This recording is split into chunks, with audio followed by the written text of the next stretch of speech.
Голем поздрав и срдечно добре дојде ви посакувам и денеска, почитувани гледачи, во новото издание на Фактор здравје, во кое што ќе бидеме концентрирани на хистероскопијата како тема, која што представува дијагностичка и оперативна метода со која се решава проблемот на неплодноста. Кога станува збор за неплодноста, знаете дека единствен одговор и решение имате во болницата Плодност од Битола, која што е референтна веќе институција и ги решава буквално сите ваши проблеми. Во однос на Плодност од Битола ќе се навратиме во текот на емисијата, а јас како провокација и задоволување на љубопитноста ќе споменам дека денешен гостин е директорот и сопственик на оваа институција, воедно субспецијалист за фертилитет и инфертилитет и стерилитет, доктор Таше Трпчевски.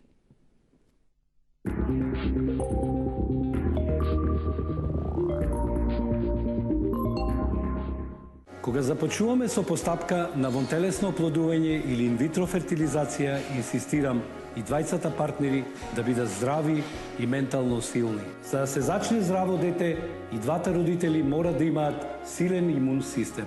Затоа го препорачувам Г132 црвено пакување, најдобриот антиоксиданс кој е одличен имуностимулатор и имуномодулатор. Мислете на иднината и вашите поколенија и користете формулата на здравието Г132.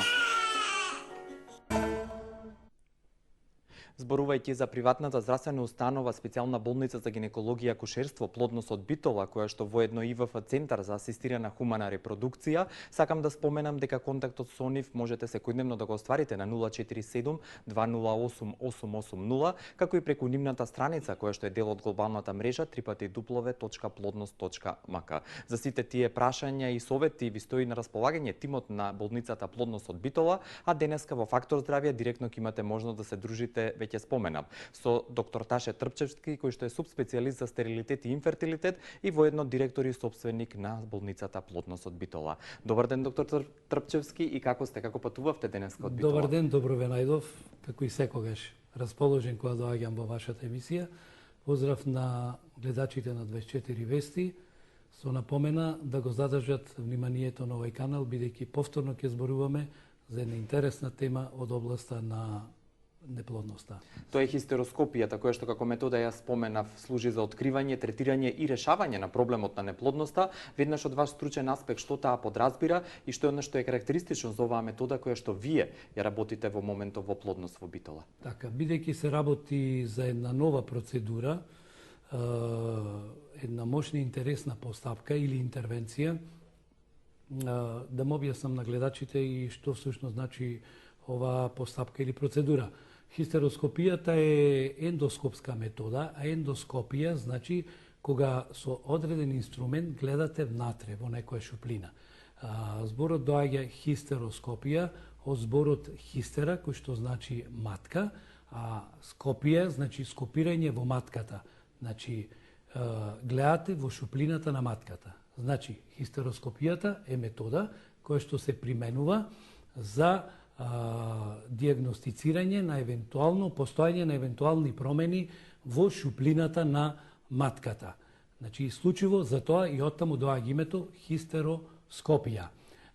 Таа подразбира инсерирање, односно ставање на еден инструмент кој што се вика телескоп или хистероскоп, кој што проаѓа преку вагината, тоа е што го гледаме на малите екрани. Да. Тоа е од вашата вашата една од болница интервенциите кои што ги работиме, ќе ви објаснам после. Значи, се влегува во шуплината на матката со одреден инструмент кој што се вика хистероскоп и се посматра, односно се гледа шуплината на матката, а претходно се влегува низ каналот на матката за да се види дали постојат некои промени, евентуално постојање на некои промени во тие две шуплини, значи во каналот на матката и во шуплината на матката. Значи, така гледано, ние после тоа донесуваме заклучок, ако се работи за дијагностичка хистероскопија, значи има два вида на хистероскопии, едната е дијагностичка, а другата е оперативна. Со дијагностичката само дијагностицираме и утврдуваме и потоа се одлучуваме во втор акт да направиме оперативна хистероскопија. Бидејќи денеска применуваме така наречена офис или дијагностичка хистероскопија, која што кај нас во нашата болница стана рутина, ја работиме веќе амбулански, меѓутоа се повеќе ја користиме и како интервентна, благодарение на новите инструменти, новата технологија, миниатуризацијата на инструментите, така да веќе и самата диагностичка ја претворивме во интервентна или оперативна процедура. Се разбира, за поголеми промени, ако најдеме во матката, во смисла на поголеми формации туморски во шуплината на матката, тогаш сето тоа го работиме во оперативна сала и тоа се вика оперативна хистероскопија. Значи, хистероскопијата како метода денеска стана многу конкурентна и има предност сигнификантна на другите методи, слепи методи, како што е ултразвукот, хистеросоносалпингографијата, магнетната резонанца и така натаму и така натаму. Тоа е затоа што тоа е објективна метода. Вие кога ќе влезете со тој телескоп или со тој апарат во шуплината на матката, објективно, во реално време, реално гледате што се случува во самата матка. На тој телескоп вклучена е камера, а сето тоа го посматраме на екран. Така да ние кога работиме, не гледаме со око директно во самиот телескоп, туку гледаме на екранот и индиректно работиме одредени процедури. Значи, затоа, кога се работи оперативна хистероскопија, применуваме најразлични типови на инструменти кои што се специјално дизајнирани од страна на куќите кои што ги изработуваат тие инструменти. Ние користиме шторцов апарат, кој што е за мене најсофистициран апарат, и со помош на тој апарат или хистероскоп вршиме најразлични операции во шуплината на матката. Во моментот можете да видите една преграда кај жената, која што на многу лесен начин ја решаваме. Ке зборуваме за тие прегради како причина за неплодноста. Значи, кажав дека оваа метода стана до денеска златен стандард во лечењето и диагностицирањето на неплодноста и стана многу конкурентна на останатите методи. Ова е софистицирана метода и мислам дека ќе дојде денот кога во сите гинеколошки амбуланти ќе може да се применува онака како што ние ја применуваме, а тоа е во првиот чекор офис хистероскопија или диагностичка хистероскопија, а потоа и онаму нормално каде што има оперативна сала како оперативна хистероскопија. И на крајот на криштата, хистероскопијата ќе ни овозможи и евалуација на третманите. Ако некоја жена сме ја третирале, со хистероскопијата ќе видиме до каде сме стигнале, што сме направиле во тој случај. Кога зборуваме за хистероскопијата и решавањето на неплодноста, овде уште еднаш да појасниме и да бидеме полесно сватени дека кога проблемот е кај жената, односно проблемот за незачнување кај жената, се применува една од овие постапки, дали диагностички или интервентни на хистероскопијата, ме интересира која е или она што е важно, кои се индикациите, каде може да се примени, дали секоја жена може да биде подложена и она што е важно, што значи офис хистероскопија, дали по автоматизам без анестезија, веднаш жената си оди дома, нема болничко лежење? Значи вака, хистероскопијата начелно може да се примени кај секоја жена која што е сексуално активна, бидејќи патот низ кој што се влегува е трансвагинален. Значи, секоја жена или девојка која што е сексуално активна, кај секоја жена може да се примени оваа метода. Индикации има многу. Кај било која жена со сумливо крварење може да се примени методата. Кај било која жена со сумливи наоди од ХСГ или хистеросалпингографија, тоа се методи кои што ги применуваме во неплодноста, или магнетна резонанца, ако постојат сумливи промени во каналот на грлото на матката или во шуплината на матката, може да се примени оваа метода. Кај секоја жена каде што заостанала спирала и не може да се извади, може да се примени оваа метода. Да не зборам за индикациите кои што постојат кај неплодноста. Конкретно, значи, бидејќи темата ни беше примена на хистероскопијата кај неплодните жени, би ја нагласил патологијата, односно се што може да се види кај неплодните жени. Значи, кога ќе направиме во прилечењето или дијагностицирањето на стерилитетот хистероскопија. Значи, бидејќи кажав дека ние ја применуваме сега се повеќе како дијагностичка метода, може при секое да се вклучи испитување на стерилитетот, односно неплодноста, да се примени хистероскопијата. Веќе ни стана рутинска метода. Онака како што гледаме со ултразвук, може, бидејќи располагаме со таков апарат, располагаме со такви миниатузирани инструменти, ние можеме да ги и рутински да ја примениме. Вистина, хистероскопијата бара додатна вештина, значи бара додатно знаење, не може секој да ја примени, бара додатна апаратура која што е скапа, меѓутоа секој оној кој што е заинтересиран за оваа метода може да ја совлада и може многу лесно да ја примени.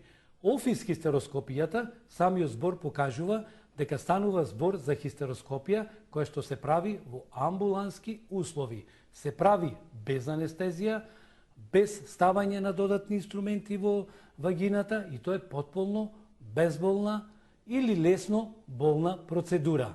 За разлика од неа, оперативната хистероскопија се применува во оперативна сала, во генерална или општа анестезија, кога се применуваат најразлични типови на инструменти или ресектоскопи со кои што се врши вадење на сумливите творевини кои што ќе се сретнат во шуплината на матката, а тоа можат да бидат полипи, така наречени ендометриални полипи. Тоа е честа патологија, доста често ја среќаваме, која што со ултразвук може да се препознае некаде 60 до 80%, со хистероскопијата да се детектира 100%. Друга работа, кај жени кои што имаат необјаснив стерилитет, односно неплодност.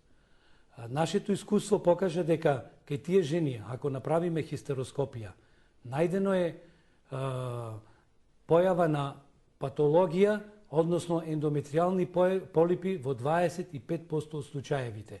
И ако тие полипи вие ги отстраните, тогаш околу 30% од тие жени ќе забременат, отколку во компарација со жени кои што ги имат тие полипи, а кои што можат да останат во 3%. Значи 10 пати е успехот поголем кога се останат тие полипи.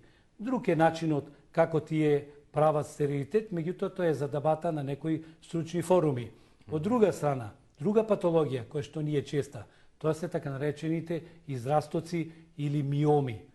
Значи многу познати кај жените и многу чести, кои што можат да имат најразлична локализација.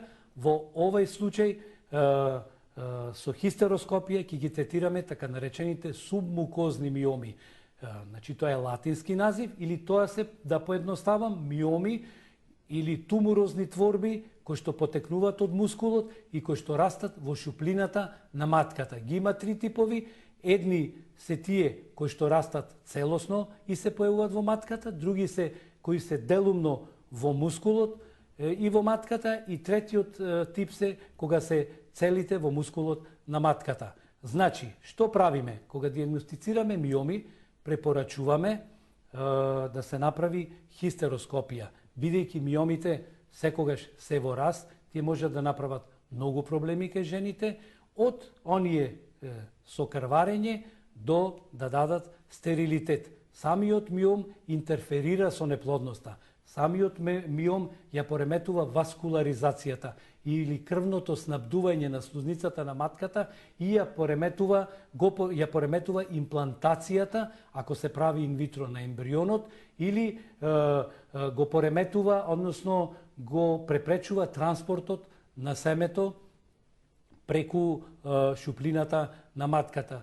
Било како да е, или може да предизвика воспаление. Без разлика на тоа дали ќе предизвика воспаление или ќе направи механичка пречка, тој миом, кога расте во шуплината на матката, треба да се вади. А единствен начин да се извади е благодарение на оваа метода, а тоа е хистероскопијата.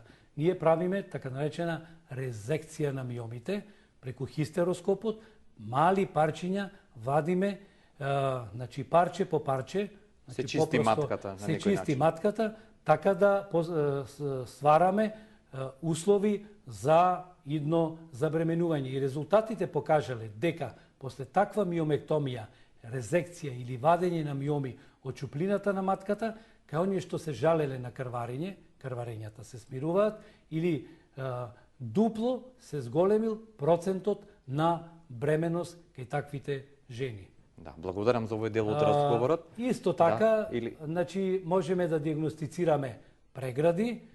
Тоа е кој што веќе ги многу битна споменавте работа. еднаш и многу се чести исто така како Тие миомите. се доста чести, значи со воведувањето на хистероскопијата веќе во 100% од случаевите ги откриваме. Ултразвукот има сензитивност од околу 80%, меѓутоа ХСГ-то, снимањето на шуплината на матката кое што го правевме со рентген диагностика имаше сензитивност од околу 60%, веќе сега 100% ги диагностицираме и успешно ги решаваме со хистероскопија.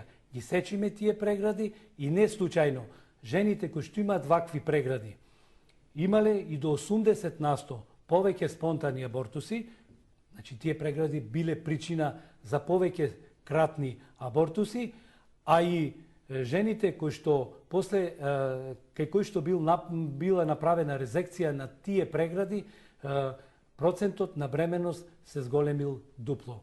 Со овие факти укажавте и го оправдавте она што го рековте. Златен стандард е хистероскопијата во гинекологијата и акушерството. Ви благодарам за овој дел од разговорот, а веќе во вториот ве очекуваме да се јавите, да поставите прашање и да го проследите она што го имаме како завршница на оваа емисија да ви го предочиме во продолжение.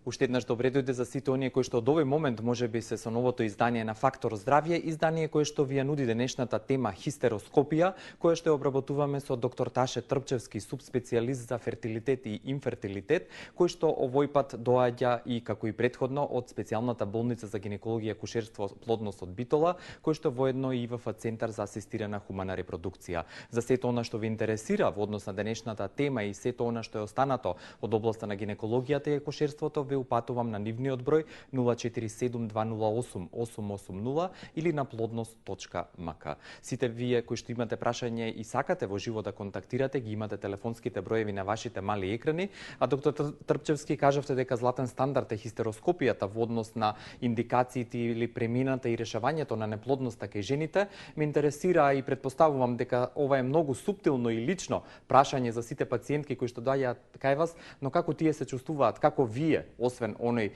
хируршки дел, стручната работа која што ја им укажувате, сигурно дека и психичкиот момент, мислите нивни се многу напрегнати, би рекол и под стрес се овие жени, настрана што ќе ја направат хистероскопијата, но најчесто понатаму следува инвитро оплодување. Како вие ги подигнувате и ги ставате во колосек, што би се рекло?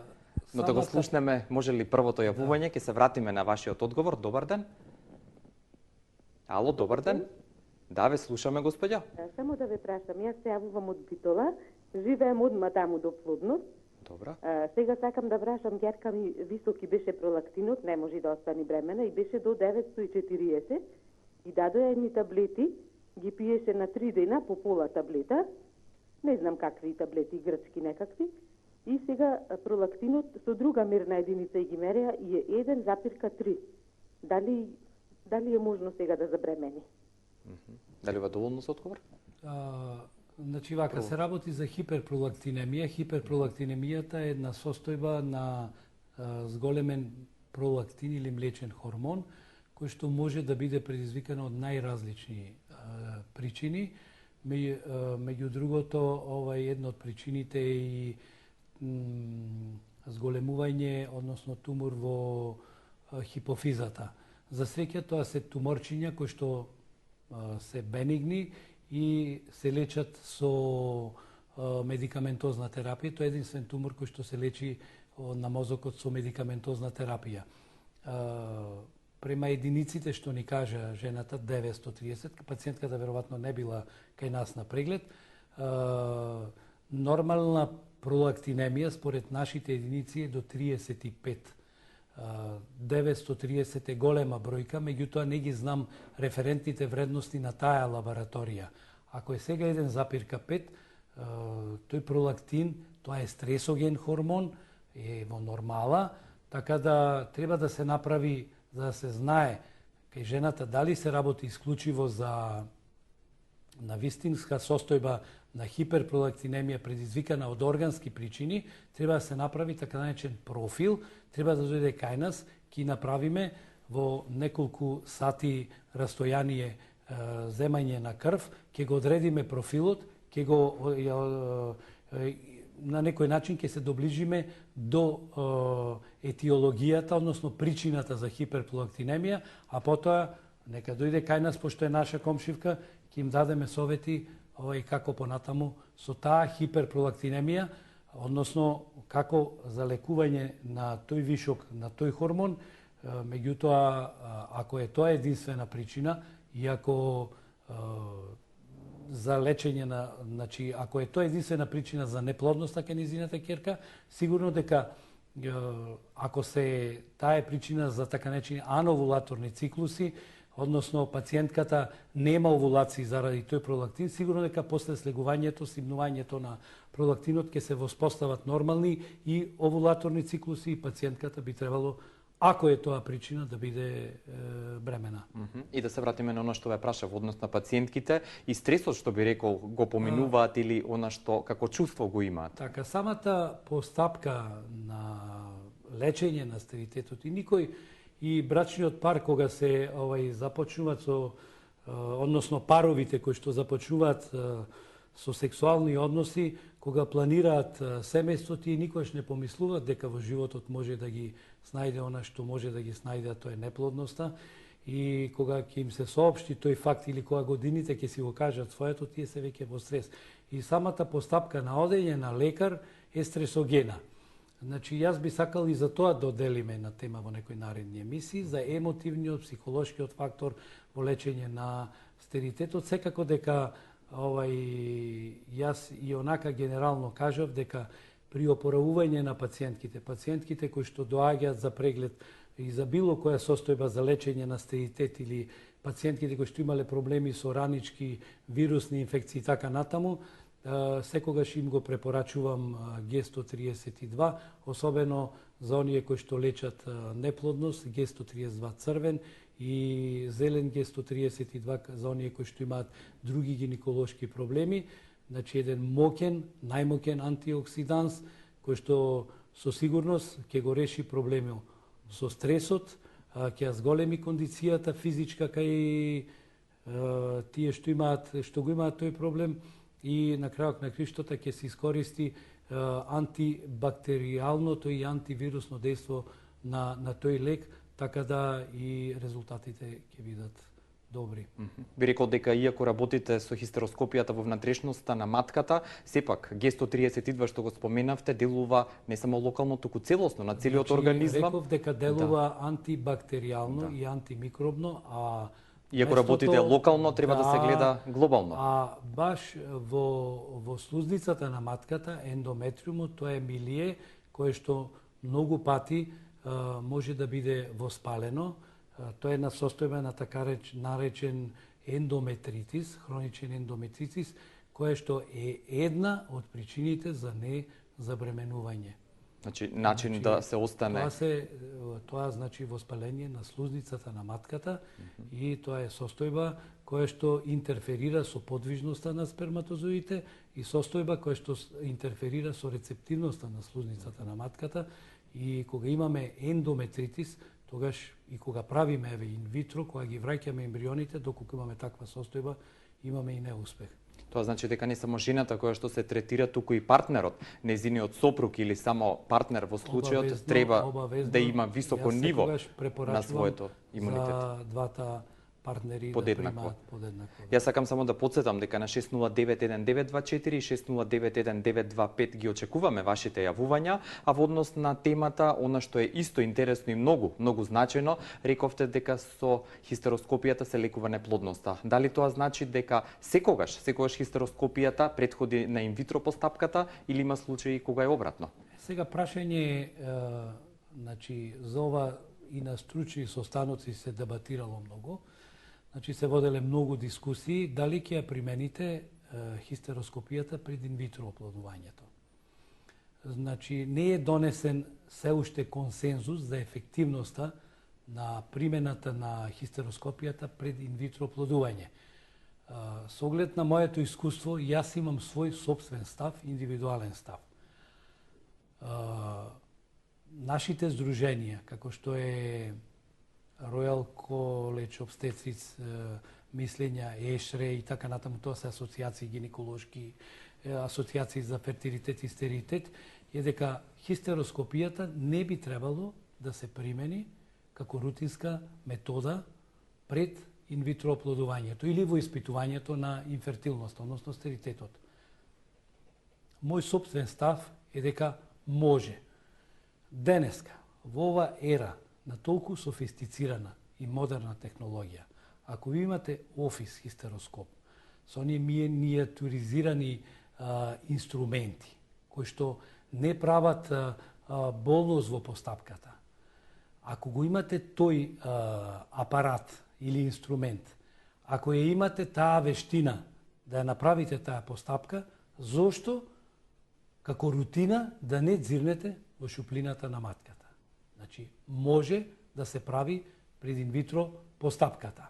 Ако имате сумлива патологија, значи одредени промени во шуплината на матката, на ултразвук диагностицирање, на магнетна резонанција или на хистеросалпингографија, значи рентгенолошки која гледаме матката, зошто да не направите хистероскопија? Бидејќи нашите резултати досегашни од толку многу стотици направени офис хистероскопии ни покажале дека во некаде од околу 35% сме нашле патологија, односно постоење на промени во слузницата, односно во шуплината на матката, промени кои што не сме ги диагностицирале со останатите слепи методи, како што е ултразвукот, ХСГ-то и така натаму и така натаму. Значи, одговорот мој е дека диагностичка офис хистероскопија може да се прави пред инвитро, а да не зборувам какво е значењето на хистероскопијата после неколку неуспешни инвитра. Кој е наш став? Ако жената дојде од друг центар, има, или кај нас, например, ако има неколку неуспешни инвитра, тогаш обавезно препорачувам да се направи хистероскопија.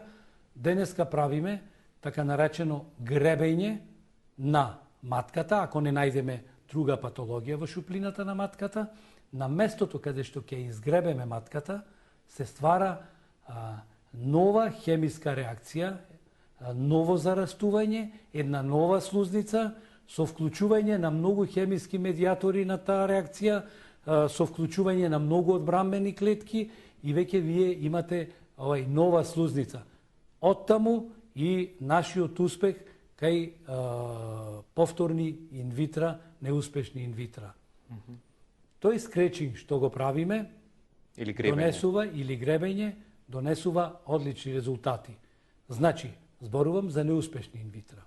На крајот на криштата, ако вие откриете патологија, постоење на патологија во 35% случаевите кај жени со невидливи промени на другите слепи методи, тогаш зошто да не ја примените хистероскопијата како рутинска метода? Нормално, ако сте вешти тоа да го направите и ако го имате апаратот.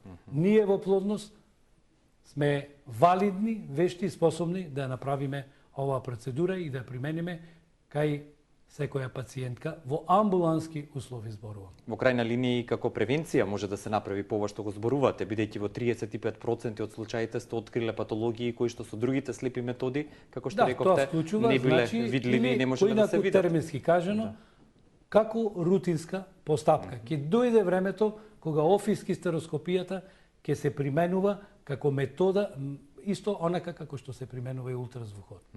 Кога зборуваме за хистероскопијата, уште едно многу интересно прашање и аспект е сигурно кај одредени пациентки кои што сакаат втор пат или трет пат, а не можат да останат бремени, да имаат свое потомство, дали може или има индикации по втори трет пат да се примени хистероскопија? Нема контраиндикации хистероскопијата. Значи, ако тоа е малку инвазивна, ако има компликации, нормално оперативната, како и секоја процедура, може да се јават крварења, може ако претерате со операцијата да се јави така наречено труење со течности на крвта или overflow, тоа е малку стручна работа.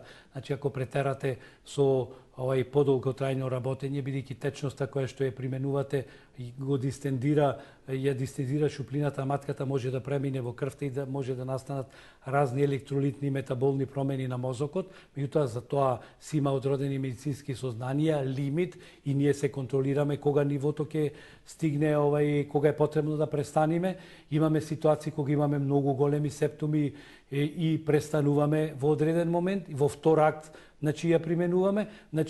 Хистероскопијата неограничен број пати може да се работи. Не е контраиндикација, не значи еднаш хистероскопија и никогаш повеќе. Нема контраиндикација за повеќе хистероскопија. И моето последно прашање за денеска кратко, само доколку се утврди дијагностички дека хистероскопијата утврди има некоја промена во матката, дали веднаш се продолжува со оперативниот третман или правите пауза, препораки, договарате друг термин со таа пациентка? Дел од офис хистероскопиите, ако најдеме патологија, ако може да ја решиме, ако е мала патологија, мали промени, постојат туморозни во шуплината на матката, ги решаваме во исто време. Меѓутоа, доколку се најдат поголеми такви промени, тогаш ги презакажуваме за оперативна хистероскопија, која што, како што кажав, се изведува исклучиво во оперативни стави и под анестезија. Како и да е. При офис хистероскопијата, пациентката веднаш станува и си оди дома, при оперативната хистероскопија се задржува 3 до 4 сати во болница. Тоа е еден ден хирургија. Да, и бидејќи сте многу инспиративен соговорник, ми текна уште едно прашање, дали може за крај, кога ќе се направи хистероскопија оперативна, дали жената треба одреден период да паузира, да нема сексуални односи или пауза до следното инвитро? Зависи која проблематика ќе ја најдеме. И тоа зависи од пациентката, сигурно. Сигурно, патологијата која што решаваме ќе ни диктира колку жената смее, односно не смее да паузира. Ви благодарам, доктор Трчевски, за вашето гостување денеска. Среќен пат до Битола и задоволство ми е повторно да се дружиме со вас овде пред гледачите во 24 вести. Ви благодарам вас за поканата. Од сега натаму, мислам дека доволно се дружевме, ќе имате други гости од нашата болница, а потоа повторно ќе гостувате и вие. Ви благодарам многу, со задоволство ќе ги представиме и останатите ваши колеги, а за сите прашања и она што го имате како совети и закажување термини, можете на 047-208-880 да се обратите во болницата Плодност од Битола, а денеска со мене се дружевте и со доктор Таше Трпчевски, кој што е субспецијалист за фертилитет и инфертилитет и стерилитет, се извинувам. Поздрав до утре и секое добро.